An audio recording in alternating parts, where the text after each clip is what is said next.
সুপ্রিয় দর্শক, হক গ্রিনওয়াল চ্যানেলে আপনাকে জানাই স্বাগত। থাম্বনেল এবং টাইটেল দেখেই বুঝতে পেরেছেন কোন গাছের ভিডিও আমি করছি। হ্যাঁ বন্ধুরা, ঠিকই ধরেছেন।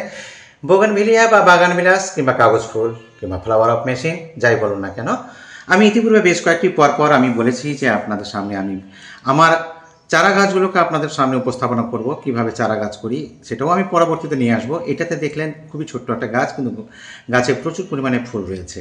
এটা কি করে সম্ভব সেটাই আপনাদের আলোচনা করব। দেখুন, অনেকে হয়তো ভাবে যে খুব মোটা সোটা একেবারে কটেক্স, একদমই না, একেবারে সরু কটেক্স। তবে গাছের চারা করার জন্য সবুজ অংশ বাদ দিয়ে একটু বাদামি ধরনের যে কোনো 8 ইঞ্চি, 10 ইঞ্চি, 6 ইঞ্চির আপনি একটা শাখা কাটিং নেবেন।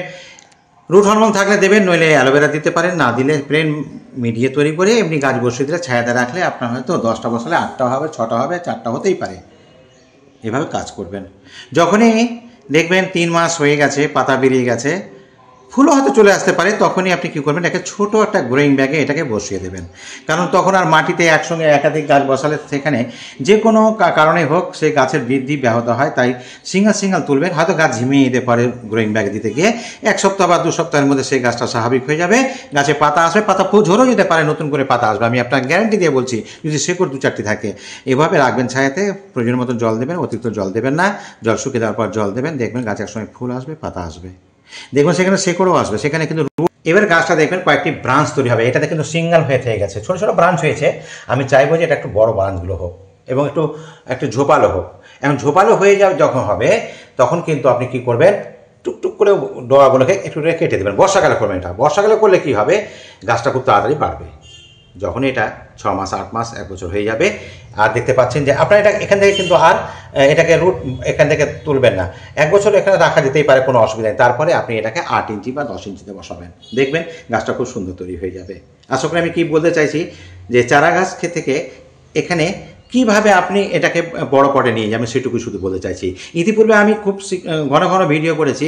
কোনোটাতে বলেছি টবের ব্যাপারটা, কোনোটা বলেছি মিডিয়ার ব্যাপারটা, কোনোটা বলেছি কোন খাবার দেবেন, ফুল থাকা অবস্থায় কোন খাবার দেবেন। ফুল থাকা অবস্থায় কোনো খাবারই দেবেন না, শুধু জল দেবেন। ফুল যখন আপনার ঝরে যাবে, প্রুনিং করবেন, সব ফুল আবার হার্ড হোক, তখন কিন্তু আপনি 10-26 দিতে পারেন। এনপিকের সঙ্গে পটাশ দিতে পারেন, ডিএপির সঙ্গে পটাশ দিতে পারেন।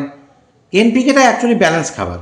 সেই এনপিকে বিভিন্ন রকম হয়, 10-26 হতে পারে, 0-0 আপনার 50 হতে পারে, সেটা পুরো পটাশের জন্য।